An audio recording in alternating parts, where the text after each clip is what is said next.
کسی کو یہی نہیں پتا کہ اب ملک جا کدھر رہا ہے، نہ کوئی قانون ہے، نہ ملک کی کوئی آئین کی کسی کو پرواہ ہے، عدالتوں کے اوپر علیحدہ پریشر ڈالا ہوا ہے، صرف اور صرف ایک چیز سامنے ہے، کس طرح ملک کی سب سے بڑی جماعت کو ختم کیا جائے۔ اور کون ختم کرنا چاہتے ہیں؟ 30 سال سے یہ حکومت کر رہے ہیں ملک کے اوپر، 30 سال سے ملک پہ حکومت کر رہے ہیں، ایک دوسرے کو جو کہتے تھے کرپٹ ہیں، چور ہیں، منی لانڈرز ہیں، دونوں کو کہتے تھے ایک دوسرے کے خلاف کیسز بنائے، کیسز ثابت بھی ہوئے، ملک سے باہر بھی بھاگ جاتے تھے، اور وہ آج اکٹھے مل کے کوششیں کر رہے ہیں کہ اسٹیبلشمنٹ کے کندھے پہ چڑھ کے کیسے ملک کی سب سے بڑی جماعت کو ختم کریں، اور اس کے اندر ہمارا ملک تیزی سے نیچے جا رہا ہے، مایوسی بڑھتی جا رہی ہے۔ جب 12 لاکھ پاکستان کے پروفیشنلز ملک چھوڑ کے چلے جائیں، یہ پیسے سے زیادہ، یہ جو ہمارا ڈالر باہر نکلا ہے، کیونکہ یہ اپنے ڈالرز بھی لے کے گئے ہوں گے نا، تو جو ڈالرز باہر جا رہے ہیں وہ علیحدہ چیز ہے، لیکن جو برین ڈرین ہوئی ہے، جو آپ کے وہ لوگ جو کہ سب سے زیادہ معاشرے کی اٹھانے میں ان کا ہاتھ ہوتا ہے، پروفیشنلز کا، وہ جب ملک چھوڑ کے جا رہے ہیں، بزنس مین وہ ملک چھوڑ کے جا رہے ہیں، جو آپ کے ڈاکٹرز ہیں ہاسپٹلز میں، جو اسپیشلٹیز کے اندر جو ڈاکٹرز ہیں، جو اسپیشلسٹ ہیں، جب وہ ملک چھوڑ کے جا رہے ہیں، تو مجھے بتائیں ملک کا کیا مستقبل ہے؟ اور وہ اس لیے ہے کہ کسی کو سمجھ ہی نہیں آ رہی ملک جا کدھر رہا ہے، کہ ایک پارٹی کو ختم کرتے کرتے سارے ملک کے ادارے تباہ کر دیے، کسی ادارے کے اوپر لوگوں کو اس وقت اعتماد نہیں ہے۔ ایف آئی اے کو تو لگایا ہوا ہے کہ جی کسی نہ کسی طرح پکڑو عمران خان کو اور یہ پی ٹی آئی کی لیڈرشپ کو، کسی طرح سائفر پہ پکڑ لو۔ یہ نہیں پتا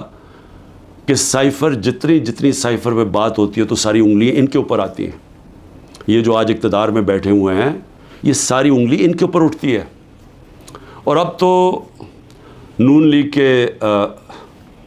ڈیفنس منسٹر نے بھی کہہ دیا ہے کہ جنرل باجوہ نے تو ہمیں پہلے سے بتا دیا تھا کہ میں یہ گورنمنٹ گرانے لگا ہوں۔ اس نے تو یہ کہا ہے کہ اگر کرونا نہ آتا تو یہ تو 1 سال کے اندر گورنمنٹ گر گئی تھی ہماری، اور پنجاب تو وہ پہلے گرانا چاہتے تھے، اس کے بعد کہتے تھے تم سینٹر بھی لے لو۔ یہ نہیں کہ اس نے ڈیفنس منسٹر نے یہ جو بات کی ہے، ہمیں تو یہ پتہ ہی تھا کہ یہ ہو کیا رہا ہے، سازش ہوئی ہے، میں تو کہتا جا رہا تھا، اور سازش ڈیلے ہو گئی 2 سال۔ اگر کرونا کے نہ آتے تو وہ بھی کہتا ہے کہ گورنمنٹ پہلے چلی جانی تھی۔ تو ہمیں تو یہ پتہ تھا کہ سازش ہوئی ہے، لیکن یہ بھی ایک اور سوال اب اٹھتا ہے کہ کیسے کوئی آدمی جو گریڈ 22 کا ایک آفیسر ہے، کیسے وہ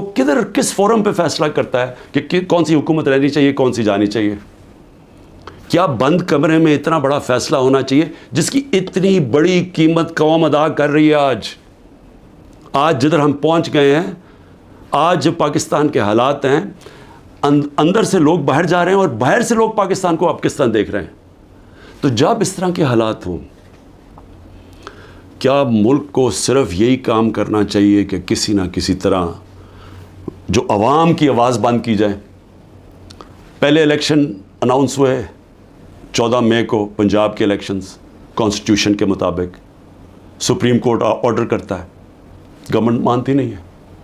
اسی وقت مجھے ویسے افسوس سے کہنا پڑتا ہے کہ سپریم کورٹ کو اس وقت اپنی ریٹ قائم کرنی چاہیے تھی۔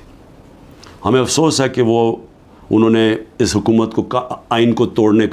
کی اجازت دے دی۔ جب آپ نے ان کو کوئی ایکشن ہی نہیں لیا تو اس کا مطلب گورنمنٹ اور تو چوڑی ہو گئی۔ اب تو کھل کے کہہ رہی ہے کہ اگر سپریم کورٹ فیصلہ بھی کرتا ہے ملٹری کورٹس پہ ہم مانیں گے نہیں، کیونکہ اب تو ان کے لیے تو پاکستان اب جو طاقتور بیٹھا ہوا ہے وہ فیصلہ کرے گا آئین کا کون سی شک ماننی ہے کون سی نہیں ماننی۔ تو میں صرف اس کا یہ آگے بڑھنے سے پہلے یہ جو جنرل باجوہ کی باتیں آپ سامنے آ رہی ہیں، کئی ایسی باتیں ہیں جو میں اس لیے نہیں کرتا، میں اپنے اداروں کو نقصان نہیں پہنچانا چاہتا، لیکن جو جس طرح انہوں نے ایک سازش کر کے گورنمنٹ گرائی اور کیسے وہ ملے ہوئے تھے دوسروں کے ساتھ، یہ جو پی ڈی ایم کے لوگوں کے ساتھ کیسے ان کے رابطے تھے، اور کیسے انہوں نے جو سب سے بڑا ظلم کیا کہ احتساب کا عمل ختم کیا۔ احتساب یاد رکھیں کہ جو کرپشن کیسز تھے، میں بار بار کہتا ہوں 95% ہمارے